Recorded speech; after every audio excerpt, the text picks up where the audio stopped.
Taller Introducción a la Programación Creativa con Processing.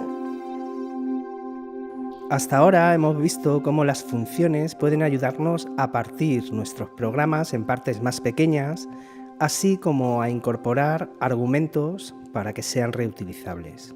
En este vídeo vamos a aprender qué significa Return Type, o sea, tipo de retorno. Hasta ahora solamente hemos utilizado Void, que significa vacío. Hay una serie de puntos importantes que debemos recordar sobre el paso de argumentos, y es que debes pasar el mismo número de parámetros definidos en la función. Cuando se pasa un parámetro debe ser del mismo tipo que el declarado dentro de los argumentos de la definición de la función. El valor que se pasa como parámetro a una función puede ser un valor literal, una variable o el resultado de una expresión. Y por último, recordar que los argumentos actúan como variables locales en la función y son solamente accesibles dentro de esa función. Las funciones que hemos conocido son simples ejemplos, pero el proceso se puede extender a otros procesos que son menos obvios, como puede ser una rotación, una escala o invertir una imagen. Vamos a ver ahora qué significa esto de tipo de retorno. Como hemos comentado antes, las funciones que hemos utilizado hasta ahora tenían un tipo de retorno denominado void, que significa vacío. Pero, ¿qué es un tipo de retorno y cuándo podemos necesitar uno? Si, por ejemplo, observamos la función random que viene en Processing, lo que le estamos pidiendo es que nos devuelva un valor entre 0 y 100, en este caso, y nos va a devolver un número aleatorio.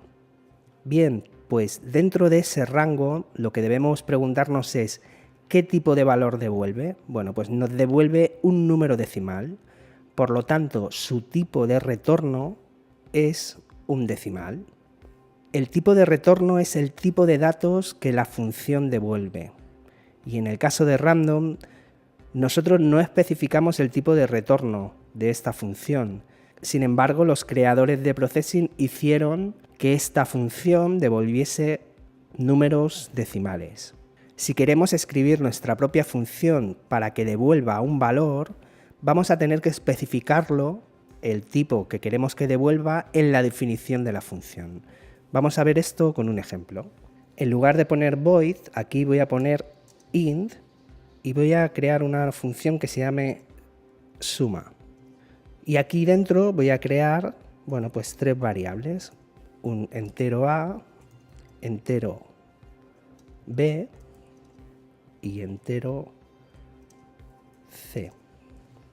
Y dentro le voy a decir, voy a crear otra variable que se llame total y voy a decirle que total es igual a más b más c. Y por último, esto es importante, tenéis que recordar que cuando necesitamos que devuelva un valor, debemos incluir return y la variable que queremos que devuelva, que en este caso sería total. Y ahí ya tenemos creada nuestra nueva función. Si creamos un entero y ponemos resultado, decimos que es igual a la función suma. Y aquí dentro, pues ya podemos poner los números que queramos. Vamos a meter esto en un print para que podamos verlo en consola. Estamos usando aquí nuestra función suma y la estamos guardando en una variable de números enteros llamada resultado. Si nosotros modificamos estos valores, pues el resultado en consola será diferente.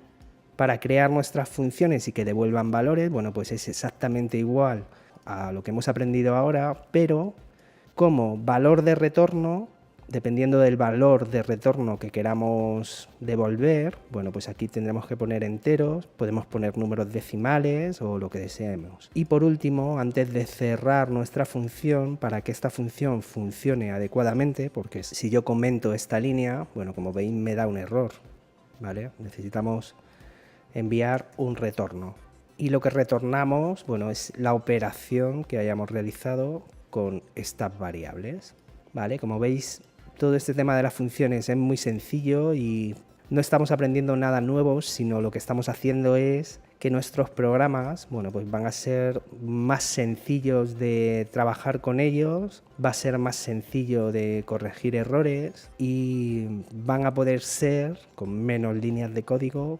programas más complejos. Entonces, en lugar de escribir void como el tipo de retorno, como en los ejemplos anteriores, ahora simplemente escribimos int, es decir, especificamos que la función debe devolver un valor de tipo entero. Para que la función devuelva un valor se requiere de una instrucción return. Si no incluimos una instrucción de retorno, Processing nos dará un error. Tan pronto como se ejecuta la instrucción de retorno, el programa sale de la función y envía el valor devuelto de nuevo a la ubicación en el código donde la función fue llamada. Su valor puede ser utilizado en una operación de asignación, para dar valor a otra variable o en cualquier expresión apropiada. Las funciones que devuelven valores se utilizan tradicionalmente para realizar cálculos complejos que pueden necesitar ser realizados varias veces durante el transcurso de un programa. Un ejemplo es el cálculo de la distancia entre dos puntos, x1 y1 y x2 e y2. La distancia entre píxeles es una pieza de información muy valiosa para aplicaciones interactivas. Y Processing, de hecho, tiene una función que calcula la distancia, que ya conocemos, que se llama dist. Esta línea de código lo que hace es calcular la distancia entre la ubicación del ratón y el punto 100, por ejemplo. Vamos a suponer que Processing no incluyera esta función de distancia en su biblioteca. Sin ella tendríamos que calcular la distancia manualmente usando el teorema de Pitágoras. Si quisiéramos realizar este cálculo muchas veces en el transcurso de un programa, sería más fácil moverlo todo a una función que devuelva el valor de la distancia. Vamos a ver esto con un ejemplo. Bueno, tenemos nuestros dos bloques de código, void setup y void draw. Voy a crear una ventana de visualización de 1000 por 1000 y vamos a empezar a crear nuestra función. Bueno, en primer lugar voy a decir que quiero que devuelva números decimales y le voy a llamar distance. Bueno, necesitamos variables decimales, que va a ser float x1, float y1, float x2 y float y2. Dentro de esta función voy a crear otra variable que va a ser también decimal, que la voy a llamar dx, y le voy a decir que x1, o sea, dx es igual a x1 menos x2. Y otra variable que se va a llamar di, que va a ser igual a i1 menos i2.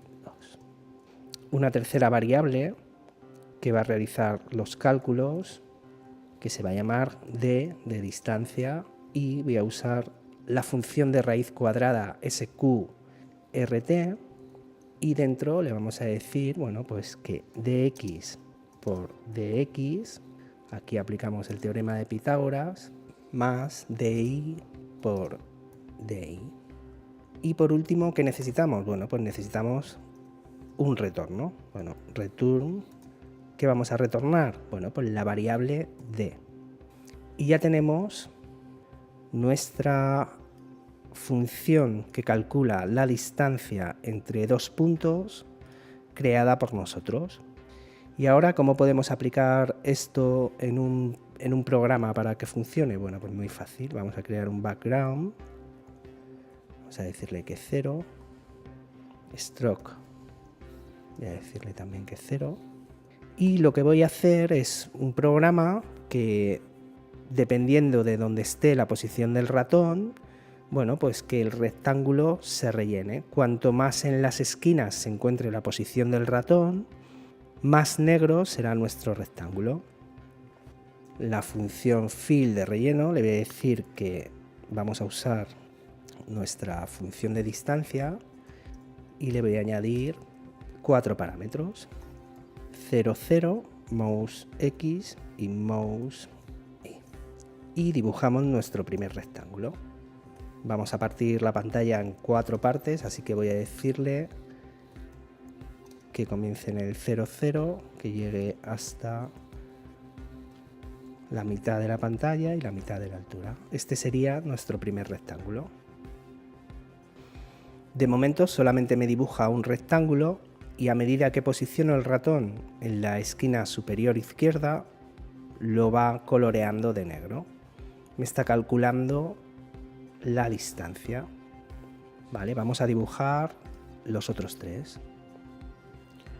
Bueno, y si continuamos escribiendo el código, bueno, pues vamos escribiendo relleno y luego el rectángulo, ¿vale? Y va calculando nuestras distancias. Así que aquí tenemos, ¿vale?, los 4 rectángulos. Vamos a ver si todo esto funciona. Bueno, y como veis, cuando acerco el ratón a una de las esquinas, lo que hace el rectángulo es rellenarse hasta que se convierte en negro. Y aquí estamos utilizando, bueno, pues una función que devuelve parámetros y esa función la metemos como parámetro dentro de una función de relleno. Y bueno, esto es de momento todo lo que debéis saber sobre funciones que devuelven parámetros. Y hasta aquí llega este breve tutorial. Espero que hayáis podido aprender algo con nosotros. Nos vemos muy pronto en el siguiente vídeo. Muchas gracias y hasta luego. A-Room, Escuela de Nuevas Tecnologías para Mentes Creativas.